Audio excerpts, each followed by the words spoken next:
Hey Gators and sports fans, get all your Gator talk, news, analysis, and opinions on the Pod Up with Matthews in the Morning podcast. Find us on your favorite podcast platform or watch us on Facebook Live between 8 a.m. and 9 a.m. every weekday. Pod Up, because we are Gator fans. So say it's great to be a Florida Gator. Good morning and welcome to a Monday edition of Pod Up with Matthews in the Morning from the Crime Prevention Security System Studios, large enough to serve you, small enough to care. It's a Monday edition, as I said.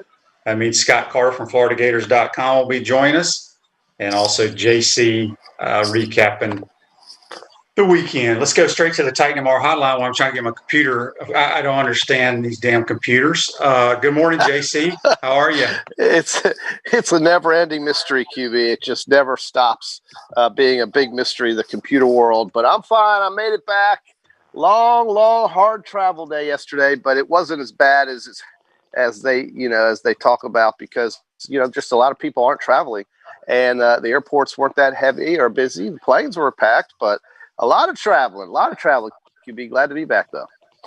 Well, we're glad to have you back, JC. Just don't be a super spreader. Did you wear your mask? Oh yeah, I had to get used to that. That's difficult, but you really don't have a choice. I mean, it's like wearing shoes. You have to wear them. No shoes, no shirt, no service, right? And no mask, no service. But you just get one of those comfortable cloth ones and you just deal with it. I mean, everybody looks ridiculous, and it's just the way life is right now. But there is word of a vaccine that is going for an emergency FDA approval actually today or maybe tomorrow. It's from a company called Moderna, 94% efficacy. To give you some context, the seasonal flu virus has an annual vaccination, and the best you can hope for with something like the seasonal flu is a 70% efficacy. So this is extremely good news. It will get talked about more as it happens, but that's, I think, happening today with the Food and Drug Administration. So the company's called Moderna, and there are others out there as well. And I think this time next year we'll be certainly, and hopefully sooner, we'll be certainly back to not looking like a bunch of eyeballs just staring out into oblivion. Yep. Rick says here on Facebook Live, brought to you by Metal Law, the only official law firm partner of the Florida Gators. JC, stay away from us for 10 days. Thank you, Rick. Well, luckily, through the miracle of technology and Zoom, Rick, you are safe, as is the QB and Evan and everybody else who's got to deal with me right now.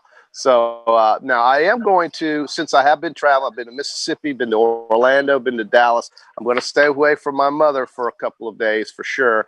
She's elderly, so I don't want to take any chances, that's for sure. But it's good to be back. We're back in Florida now. Looks like we'll have some cold weather this week, QB. Some really cold weather coming this way. Yep, JC will get to bring out all his sweatshirt collection. So, JC, what stood out to you? Let's start with, you want to start with NFL football or college football? Well, I just do, because it's fresh in my mind right now what we saw yesterday. And obviously, I think the biggest thing that stands out to me was the day that Tyreek Hill had, and the day he had in the first quarter alone. I don't know if I've ever seen somebody with 203 receiving yards in the first quarter. He had 269 total yards. He had 3 touchdowns. How Tampa Bay made that game close is a mystery to me, because I was flying. But when I left the airport, Kansas City was going in 17. They're up 17-0, and they were about to make it 24-0. And just as I entered the jetway, somebody fumbled football, and Tampa Bay got it back. But think about that, QB. Think about just the concept. 203 receiving yards in the first quarter for one guy. Well, think about this. We are witnessing the best. Take nothing away from Tom Brady, but there has never been anybody play quarterback like Pat Mahomes. Nobody. Man, it's unbelievable how good. Rick says he's wearing a mask right now to protect himself from you. But yeah, the Chiefs are a machine, man. They kind of sputtered around and made some silly mistakes. They had a bunch of. At one time, JC, when they were trying to put the game away there in the fourth quarter, there was like 5 straight holding calls on the Chiefs. Yeah. So it is what it is. The Chiefs are by far the best team in football. I don't care what the Steelers' record is. I think they're still the best team in football, and Patrick Mahomes is the best quarterback I've ever seen play the game. It's you just don't stop him. Only he can stop himself. But with Andy Reid dialing up calls, as long as their defense stays intact, there's no reason not to believe they're going to win the Super Bowl again this year. The other story that obviously stuck out was the ridiculous situation in Denver QB when you have a team that's got no quarterback. You've got a kid named Kendall Hinton making a debut against the Saints, who have maybe one of the best defenses, if not the best defense right now statistically in the NFL. You had a pass that went, you went 1 for 9 for 13 yards. You have 2 interceptions. Clearly, they had no player at that position. And I think it's like what we were talking about before the show. Why was that game played? And if they're going to move a Pittsburgh Baltimore game to Tuesday night with all these guys falling ill or testing positive, why couldn't they have done something with that Denver game? Because it just didn't seem like that was a real game. Yeah, I don't know why they didn't move it till Tuesday, because they said on some of the pregame shows I saw yesterday, I don't know if it was Fox or CBS, that if they had moved that game to Tuesday, the 3 other quarterbacks, not Driscoll, but the other 3 that had the contact tracing or what have you, would have all been eligible to play. It makes no sense. I feel horrible for that kid. He's a wide receiver on their practice squad. Yeah, it's silly. It was ridiculous. They should have never played that game. I don't know why it didn't get moved. I agree. I'm surprised that John Elway and the rest of them couldn't have done something about that. But it almost seemed like they were just trying to get it over with. Get the Saints in, get the Saints out, let the Saints rack up another win. It doesn't seem like it was the right thing to do. Certainly Tennessee was made a statement last night. Now, granted, the Colts had a lot of guys in their front 7 who were injured and out, a lot of good players, their starters actually. But when Derrick Henry goes for 178 and 3 touchdowns, the Titans will win.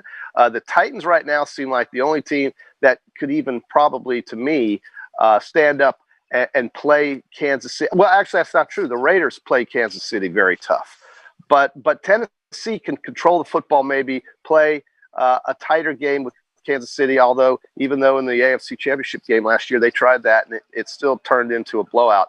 But when A.J. Brown and Derrick Henry get moving and Tannehill doesn't turn over the ball, Tennessee's a very dangerous team. So that was another game that surprised me. I guess, obviously, the Falcons blowing out the Raiders surprised me.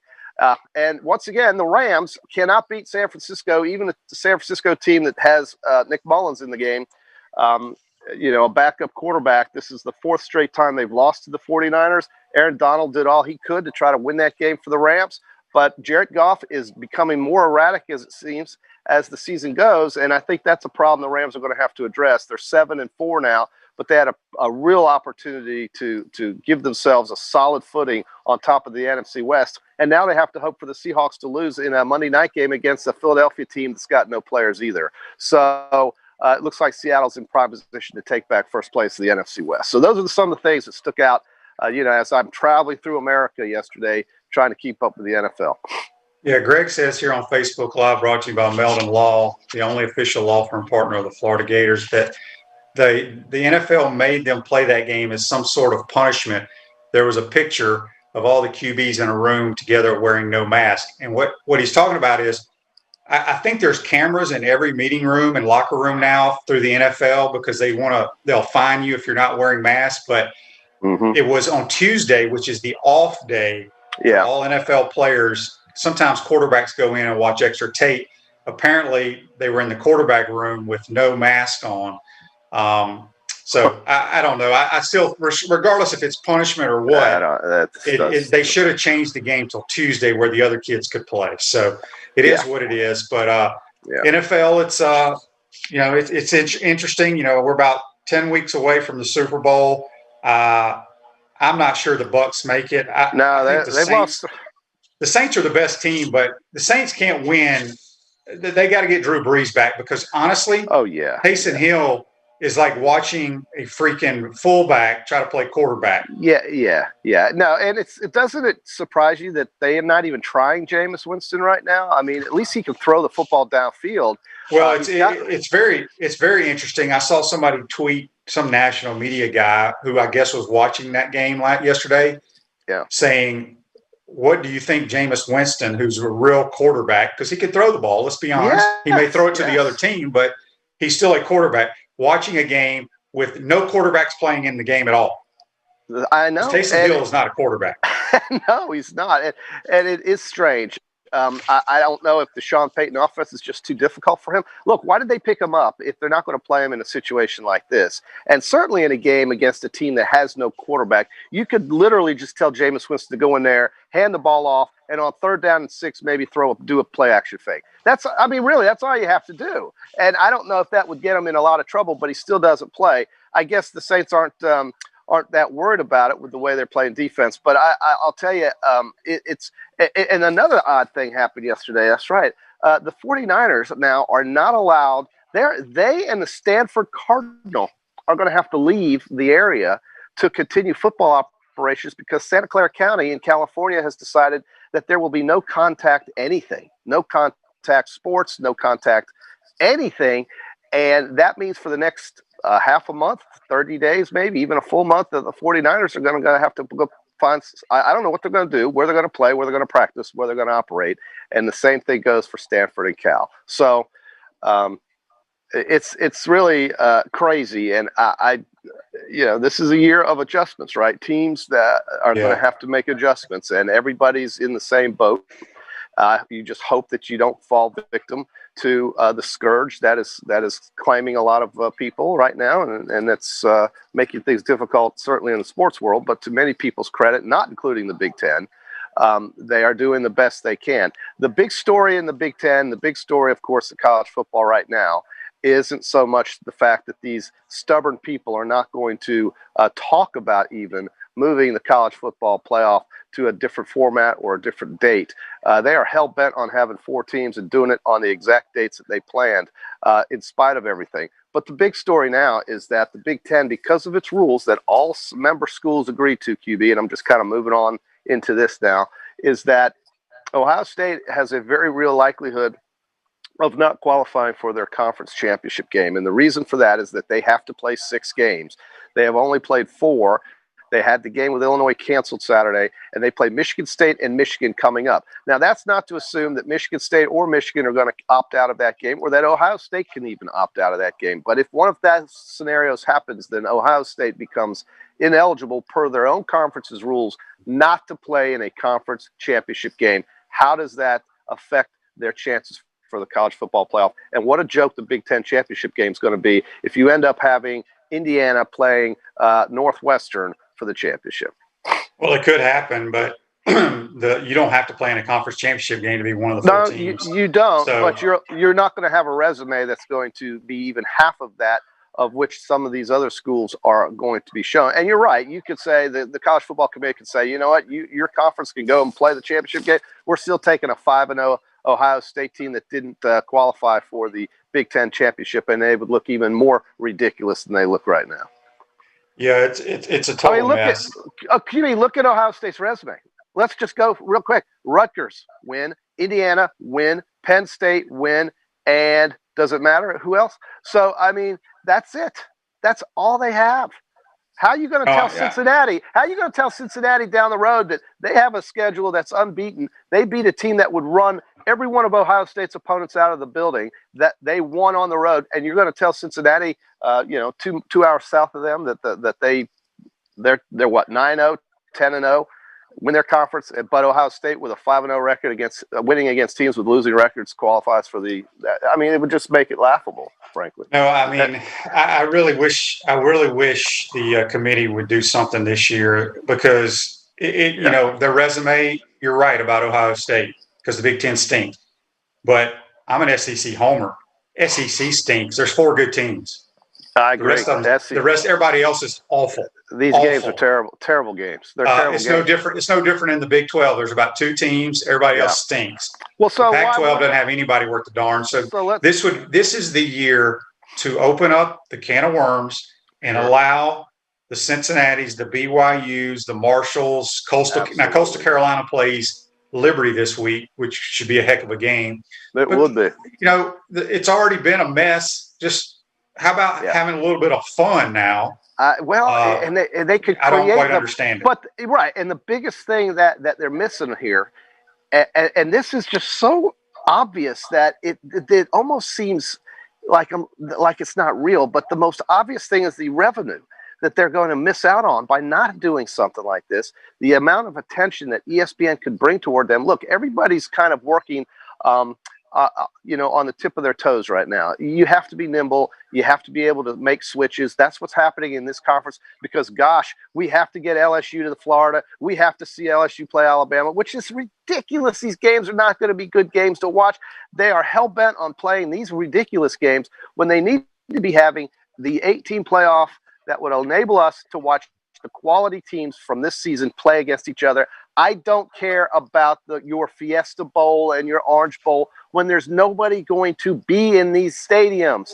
So what is the point? And they just kind of snicker at you and smile, and it just shows the arrogance sometimes and the disingenuous attitude that the people that make these decisions in college football give the fans and give the country.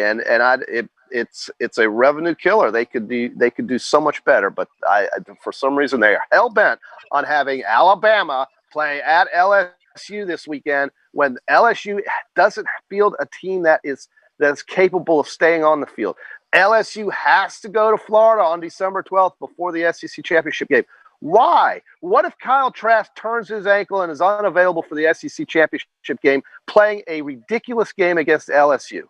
Why is that important? What if Mac Jones turns his ankle playing against Arkansas? Totally correct. So, what is the reasoning for this? Why do we have to look at it this way and accept it and just say, you know what, New Year's Eve, by God, we're going to have a Rose Bowl, an empty Rose Bowl, by the way, in California, maybe, and we're going to have a Sugar Bowl with nobody there in New Orleans, and you're expecting that to be a good thing? I think it's asinine, frankly. Actually, is it in New Orleans? Yeah, I think it is New Orleans. But who cares where it is? Nobody's going to be at these games. Refresh your vehicle and your brand with a vehicle wrap from Wrap Spot. Remember, it's your lucky month at Wrap Spot. Mention promo code Shane and receive 13% off your vehicle wrap. Speaking with JC here on the Titan Tomorrow Hotline. We haven't even talked about it. Florida handles Kentucky, kind of sluggish start. Went by how I thought it would be. Kentucky has success like they did against Alabama early in the game. But when you have teams that have no firepower, have no clue of how to throw the football, they have to play the perfect game. Things have to go your way. You make one mistake on a missed punt, the kid didn't punt it the right direction, and boom, ball game's over. Alabama hammers Auburn as we all thought they would. Their offense is just it's scary good. It's crazy. It's crazy. Clemson obviously was pissed off and made a statement, 31-0 after the first quarter. And then we just got word, maybe some of our listeners know this, maybe they don't, but Florida State has already canceled their game this week. Yeah, they have. I think they don't want to play. They don't want to play football. I think they've shut down football operations. Why don't you just come out and say it and give and save just a little bit of respect that you might have left as a football program? Clearly, they have no intentions of playing football, and that's okay if you just come out and say it to me. That would be a lot better. Florida, even when Kentucky got a break and recovered a fumble there, Kentucky is so anemic and so poor. It's like the simplest pass routes are hard for this team. 10 yards. They don't call any simple. They don't call any simple routes. Is my point. But so what do these guys do for 5 days during the week other than wear masks? And the thing is, LSU's the same way with that Finley kid. His confidence has gone straight to hell. The way he tried to play against Texas A&M, we already had a player now. Terrence, one of their wide receivers, already said he's out. Yeah, he just said, "I'm out. I'm out." I don't blame him. After what happened? Yeah, no, he just risked his career and his potential earnings. I watched a lot of that game, and I'll say this: I've always thought Jimbo Fisher was a tremendous play caller. I thought he was a horrible play caller against LSU. Kellen Mond couldn't hit the broadside of a building. He was horrible. Yeah. And Jimbo just kept throwing go routes and deep balls. They didn't give him anything easy to complete. And I just don't understand these offensive coordinators that don't – quarterback is hard to do. I mean, if you watch the Gators play, Kyle makes really good throws, but Kyle has a lot of easy throws. And what I mean by easy throws, you know they're going to be completed. They're easy completions. One of the touchdowns he threw to Kyle Pitts was a little snag route, jerk route, whatever you want to call.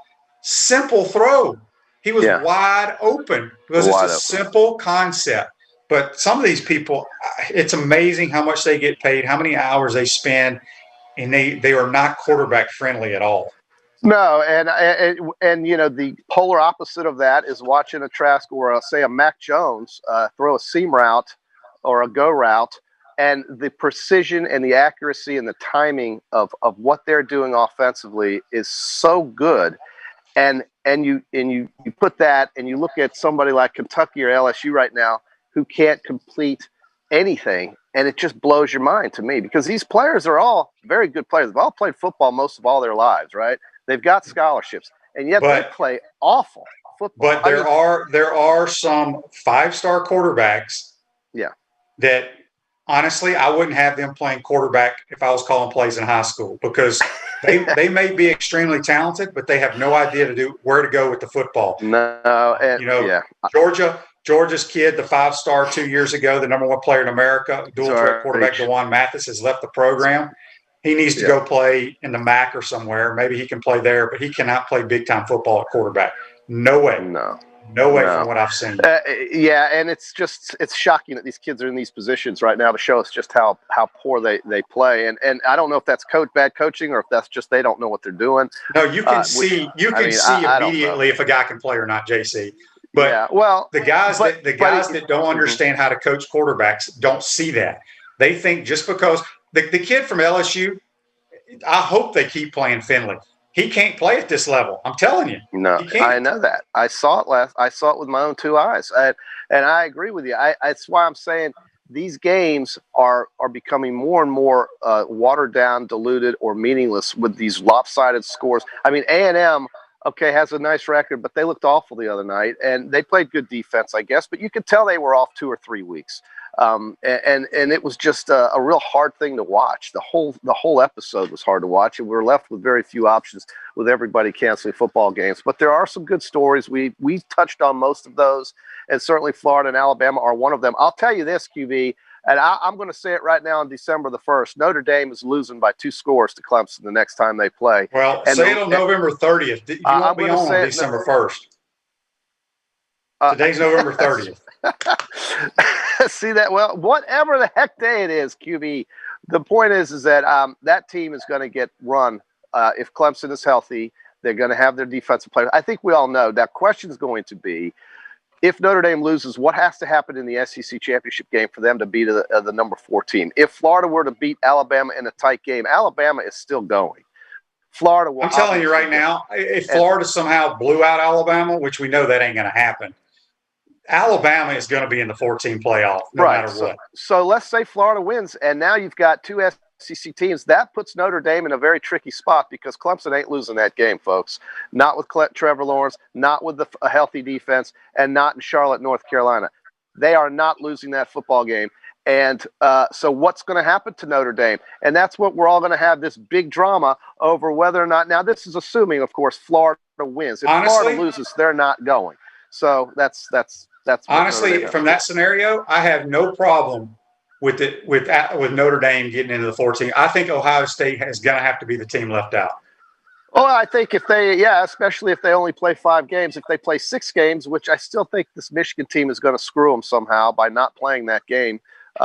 If they play 5 games, then they're not even eligible to play in their championship game, thus not even playing half as many games as the teams who will be qualifying or close to will be qualifying for a playoff.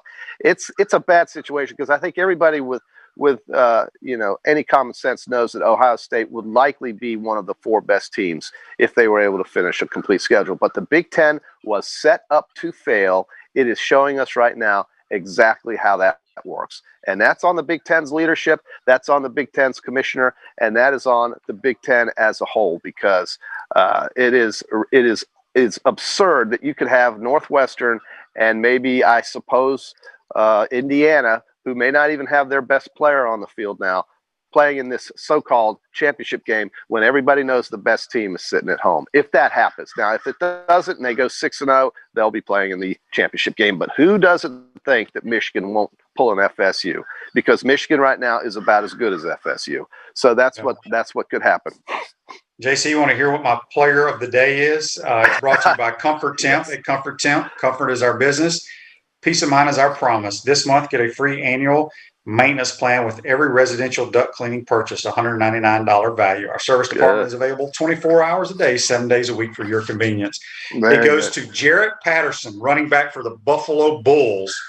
He ran for 409 yards on 35 carries, 8 touchdowns. Okay, he was 18 yards shy of the NCAA record, which was set by Samaje Perine of Oklahoma, who had 427 against Kansas. And I wish they would have given it. The other running back had 20 carries in the game. Yeah. So if he just gets 5 or 6, he breaks the record. There's only the only other 400-yard rushing games in major college football are Wisconsin's Melvin Gordon and TCU's LaDainian Tomlinson. So 8 touchdowns and over 400 yards. That's our play of the day, which happened on Friday, I believe, or maybe Saturday. Brought to you by Comfort Temp. Yeah, Buffalo won that game. I mean, some of those MAC games are actually a lot better than things we're watching here. I'm telling you. I mean, at least they're competitive in many cases. So, yeah. I mean, were you surprised that Derek Mason finally got let go? I mean, I guess that was going to happen eventually, right, Derek Mason? So now it's that job. It doesn't pay. I mean, it pays well. He still makes a couple $1 million, but it's like you're not going to win. What do you? And here's the thing: people talk about James Franklin won there. You got to think about when James Franklin was coaching. Florida was not very good in football. No. Georgia was not very good in football. Right. South Carolina was running the East. Tennessee wasn't good. Yeah. Yeah. So people that tell me James Franklin won there, it was a unique situation. You cannot win at Vandy. It's who wants to take that job. They need to hire somebody. And they've talked about hiring 2 military academy coaches. Yeah, to run Air the Force option, and Army. Just run the option. Run the option. That may be the way to go, or the other way to go is you hire somebody that throws it every down. Yeah, I mean Paul Johnson, somebody like that. Run the option. Let them compete that way. Keep the clock running. Make it a 2.5-hour game. I mean, the Vandy job is clearly a stepping stone job for a bigger job. Sure, if you can win. I give you exactly. Well, if you can win, or if you can look like you can win, right? Just be competitive, right? And same thing, South Carolina, a little bit better of a job, but still another seemingly stepping stone type of job, I guess, because they're just pathetic as well. So we've seen some real futility in the league, and I know it's an off year, it's a crazy year, but there's also been some really good football play too. And this is the year we should have 8 teams fighting it out for the championship, but I don't think we will. No, we won't. And it's a shame. The Pac-12 is out. Oregon got upset by Oregon State. They are done. That's right. They're done. Iowa State's going to win the Big 12 likely. Pretty good team there. A dangerous team in an 8-team format. Think about that. Would you want to play Iowa State as the 7 seed, let's say, or a 6 seed in an 8-team format? That's where you get something, of value out there on the field, but they're not doing it. And I guess we could pound ourselves in the head until we're blue in the face. It's useless. But that's what people are talking about. And it's the wrong thing to talk about if it's not going to happen, isn't it? It's like talking about fairy tales. I mean, it's just not true.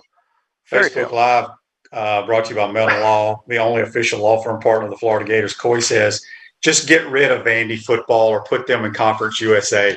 Why not? Yeah, let's. Here's the thing.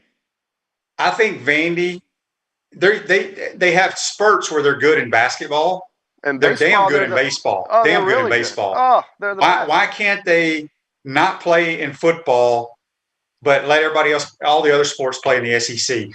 We also got a Facebook Live from Daniel. He says, in my opinion, we need to bring Charlie Strong home as defense coordinator. Ain't gonna happen. No, but boy, didn't Dan Mullen give it to Todd Grantham this weekend. I guess but that happens all the time. Oh, it does. It does. I get that. It totally does. It totally does. And he's not going anywhere. Todd's fine. Todd's not going anywhere. Yeah. He will be the defense. Look, we gave up 10 points in a football game. 10. I know. and people need to forget. I love Charlie, but go back and look at his defenses the last 10 years. They ain't been very good. No, and at a place where you could supposedly get really good players, right? So, they stunk at Texas. They stunk at USF. They did. They stunk. They just stunk. So he will not be the defense coordinator. Don't worry about that. No, he won't. And Todd Grantham's not going anywhere. If Todd Grantham goes anywhere, he'll be the next head coach at Virginia Tech. Okay. Well, there you have it, folks. We have a coach's carousel hotline tip for you right there. But I don't think anybody in their right mind would hire a defensive guy to be a head coach in these days. Did you call Justin Fuente and make sure it was okay with him that you fired him today? Well, word is that they ain't real happy with him. Well, no, but again, this is one of those years, right? I mean, they played one game. I'm just going by what my sources tell me. Okay. QB's already got his pink slips. He's dishing out pink slips. QB, maybe in December we should have a pink slip day and start dishing out pink slips on one of our shows. I think, the one thing that I can get excited about is the fact that we're coming to a time of year where typically we would not have any football at all. And we're going to have a lot of it in December, my man. Yeah. It's, it is what it is. It might not be good football, and it may be really hard to swallow food. There's some bad football. I mean, I've never ever seen the SEC this bad. It's hideous. It is absolutely hideous. And sometimes you have to wonder if these kids are physically or mentally unable to play the position through the passing game. Why can't they just hand the damn thing off and punt? Let the defense go out there and play all damn day. If you want to have a 10-6 game, have a 10-6 game. It's better than 49-4, 5, 6, 7. It's just these blowouts are just not. Can you explain what has to happen for a game to be 49-4? 2 safeties. You have to have 2 safeties. Yeah, that ain't gonna happen. All right, JC. All right. Go get some rest. Take your vitamins. Put your mask on because Rick's concerned he's gonna catch corona through the screen.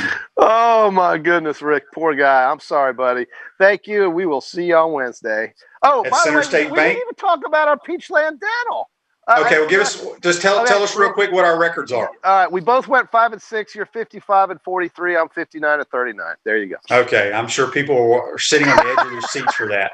At Center State Bank, we put business first. We're the largest community bank in the state of Florida and understand that small businesses need a community business partner that they can rely on. Center State has 5 convenient Alachua County locations to serve you better. Center State Bank, member FDIC. When we come back, we're going to be joined by FloridaGators.com senior writer Scott Carter. You're watching and listening to Pot Up with Matthews in the Morning. Hey, Gator Nation, this is your former head ball coach, Steve Spurrier. Check out our show, Inside the Huddle with Shane Matthews and Steve Russell, every Tuesday during football season on 8:50 a.m. and 98.1 FM WRUF at 10 o'clock a.m. We want to take this moment to thank all our sponsors who keep the show going and pay the bills. Our Gridiron sponsors are Crime Prevention Security Systems, large enough to serve you, small enough to care. Titan MRI, Gainesville's only locally owned and operated MRI facility. Meldon Law, where you matter most. Peachland Dental, Gator Nation's first choice for dentistry in Port Charlotte. Comfort Temp, comfort is our business, peace of mind is our promise. Celebration Point Town Center, Center State Bank, Chris Doring Mortgage. Some of our touchdown sponsors are Pomodoro Cafe, Big Mills Cheesesteaks, MB Listing, Cornerstone Financial, McDonald's Gainesville, My IT Masters, Gainesville Neon and Signs, 84 Lumber, Tropical Smoothie, Chick-fil-A on Archer Road, Aver and Smith Personal Injury Attorneys, Orange Theory Fitness, PRP Regeneration Specialist, and Dowling Signs. If you are interested in promoting your business on the show, you can visit our website, potupwithshane.com, and click the advertise button or call Freddie at 352-284-3733. Again, thank you for all the great businesses that support the show. Please remember, if you like what we are doing here, thank our sponsors and support the businesses that support us. Welcome back to this Monday edition of Pot Up with Matthews in the Morning from the Crime Prevention Security System Studios. Large enough to serve you, small enough to care. Celebration points where the Gators go to celebrate with premium brands like Bass Pro Shop, Tommy Hilfiger, Hotel Indigo, Nike, Skechers, Sushi Hana, and coming spring of 2021, the HBC's new restaurant, Spurrier's Gridiron Grill and Visor's Rooftop Bar. We will see you at Celebration Point where the Gators come to celebrate. We're now going to go back to the Titan Moore Hotline. We're joined by FloridaGators.com senior writer Scott Carter. Good morning, Scott. How are you? Hey, Shane. Good morning, man. Yeah, it's good. I'm sitting outside. It's nice and cool for a change.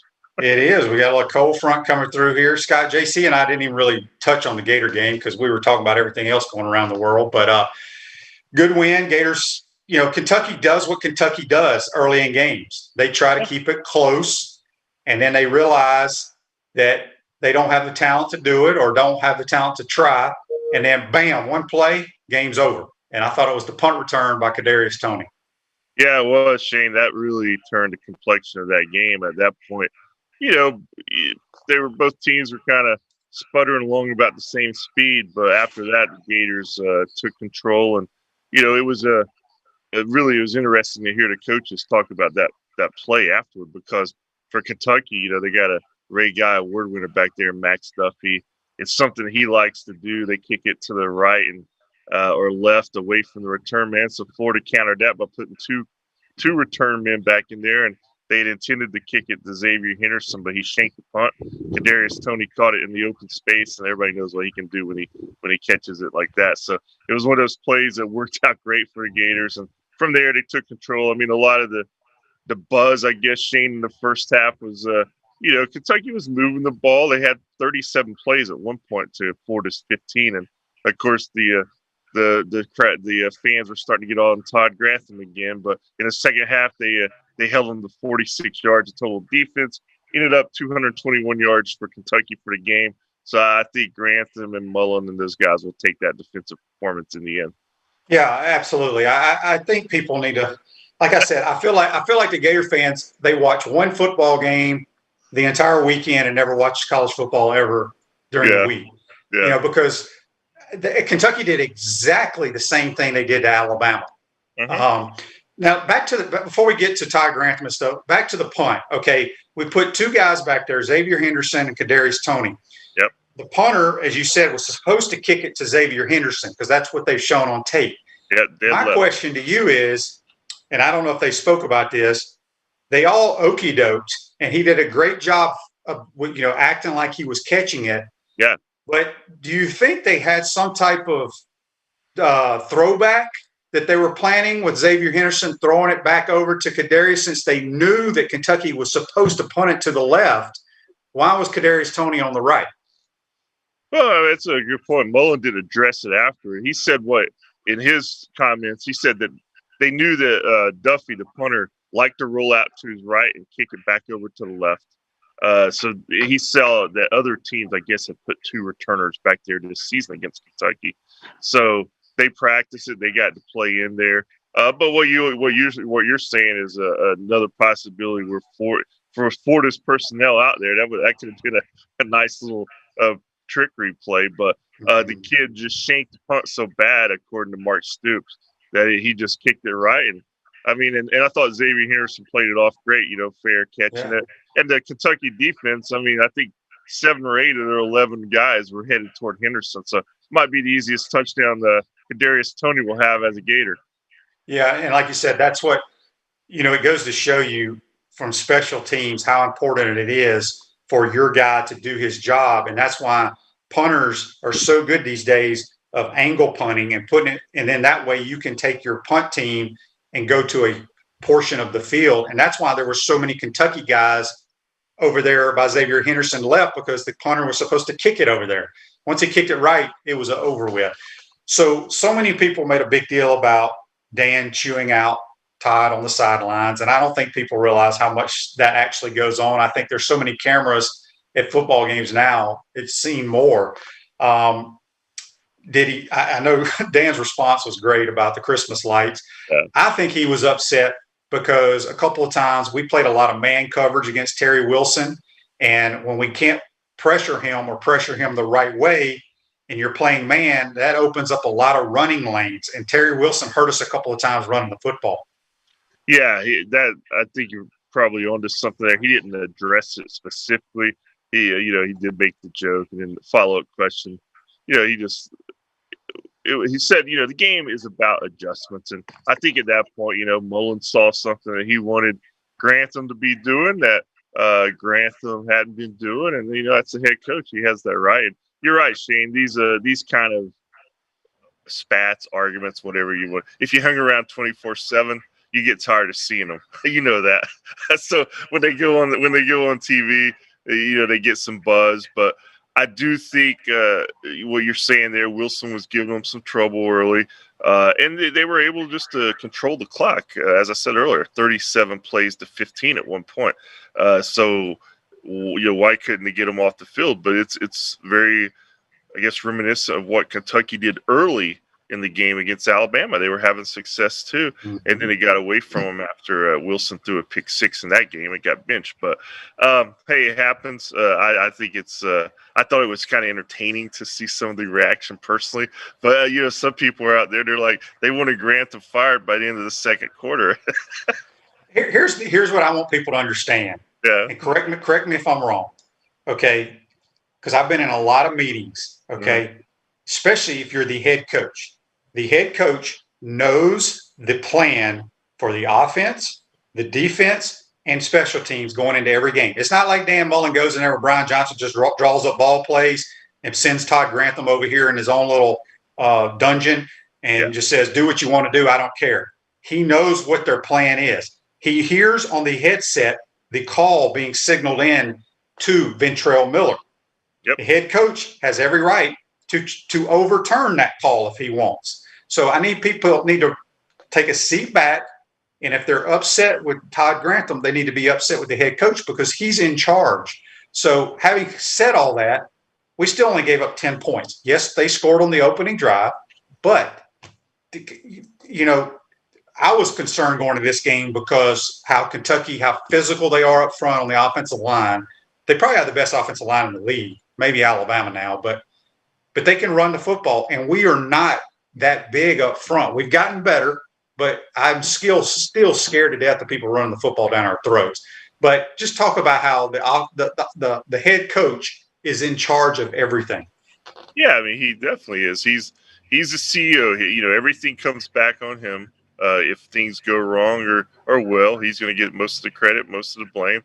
He's in those meetings, and sure, it's Brian Johnson's job and Todd Grantham's job to, devise the plan and to come up with the personnel and stuff. But Dan Mullen has final say on all that. So he, in his mind, I'm sure he saw something going on that maybe he thought Grantham didn't see. They exchanged a couple of words, but hey, that happens. I mean, it was nothing.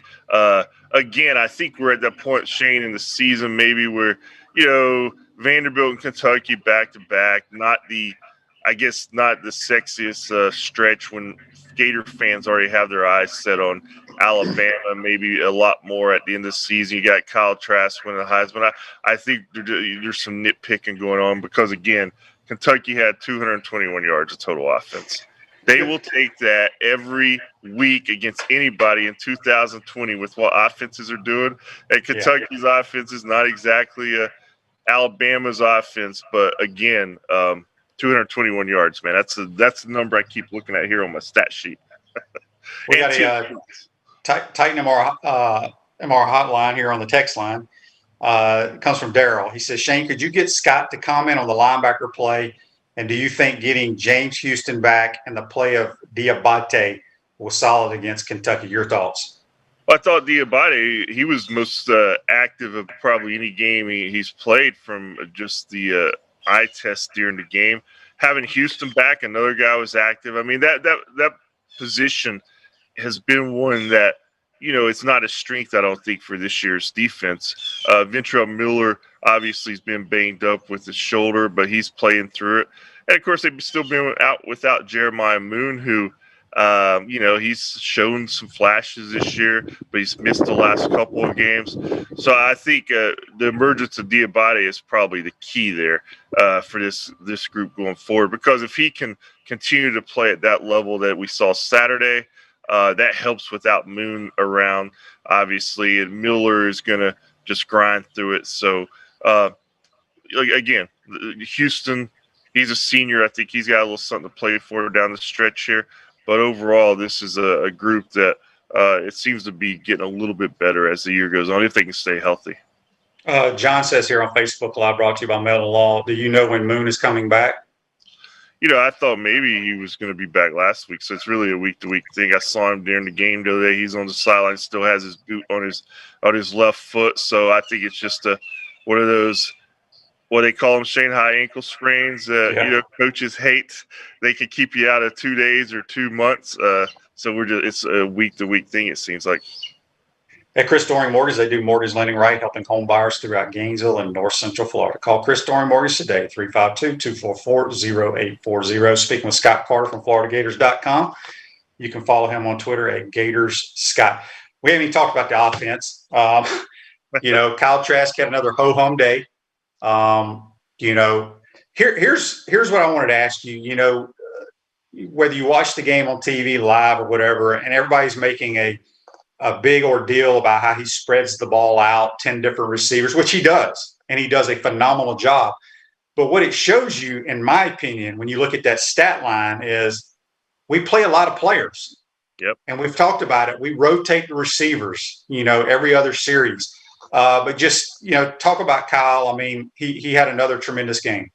Yeah, he did nothing to hurt his chances with the Heisman, hurt the Gators' chances of winning that game. Obviously, the big storyline for the offense was, Kyle Pitts was back. And sure enough, on the Gators, I think it's second or third play, he catches that 56-yard pass and does most of it with his legs. But he's one of the few guys who can just make that play look so easy. That first touchdown, then he caught 2 more. So immediately they picked right back up where they left off. Overall, Trask, I think, 21 out of 27, 256 yards, 3 touchdowns. Not as many yards as we're accustomed to seeing him, maybe. But hey, Dan Mullen, they'll take the clean performance. He did what he had to do. Again, it was, these last 2 weeks, you wonder. I mean, they're not going to say it, but you know that those 2 games probably weren't, for the players, the most exciting games either. But I think going up to Tennessee, and now with what's at stake, they can clinch the SEC East with the win Saturday. And then, of course, they come home and they have LSU, which is always a big game, even though this isn't LSU that we're used to seeing in the last few years. But I thought Kyle Trask, he was good again. And they do, Shane. They just use so many guys. And Dan Mullen's, if there's one thing that Dan Mullen has said the most about Kyle Trask, it's he throws the ball to the right guy. And a lot of times that's going to be a different guy each drive or each play, because, they're going to lock down on Pitts so much and other guys, Grimes, whoever's open, he's going to. And that's really why he has so much success. Yeah, no doubt. Scott, I know, nobody's in the locker room nowadays, and you're not around the players either. So I was going to ask you, what are these coaches doing? Because, look, let's be honest. The SEC, I talked to JC about it. It's as bad as I've seen in years. Yeah. There's four good teams, pretty much, 2 elite teams. And the old coach say is take one game at a time. But let's be honest, Tennessee ain't very good. LSU ain't very good. And there's so much that's going to be on the line in Atlanta, from the SEC title to a spot in the 14 playoff to in my opinion, whoever plays the best in that game is going to win the Heisman Trophy. How are they going to keep these kids focused? I think it goes back to just what's at stake, the big picture. They've talked about this really since they got together back in May or late May when they reconvened. And it's like, hey, if you're going to go through all of this in 2020 to play, and here we are, we've got a chance to do something special. You put all this work in. That should be a pretty easy sell, in my opinion, to these guys, because this is the first time the Gators have been in this position really in many a decade, to where we're seriously talking about them being a college football playoff team for the first time. And the road right there it's just, you got to knock down the dominoes. You got to beat Tennessee. You got to beat LSU at home. And then you got to, go up to Atlanta and win the SEC championship. If you do those things, you are going to be in the college football playoff. So I think that's the sell. But again, I think Tennessee and LSU offer a little bit more intrigue than Kentucky and Vanderbilt in the big picture if you're just a player. I mean, that Vanderbilt game, as we talked about, that was the weirdest environment any of these guys will ever play in their career. And, coming back home, I thought they were better last week. It just took a little time to get into flow. But in Tennessee, they're not what, they're 2-5, something like that. I mean, they've had a disappointing year, but again, you got all your goals right there in front of you. Yeah, no doubt. Scott, we got a Facebook Live brought to you by Melton Law, the only official law firm partner of the Florida Gators, and it's the $1 million question for you. Rob says, Scott, what needs to change in our defense to beat Alabama? I got the answer.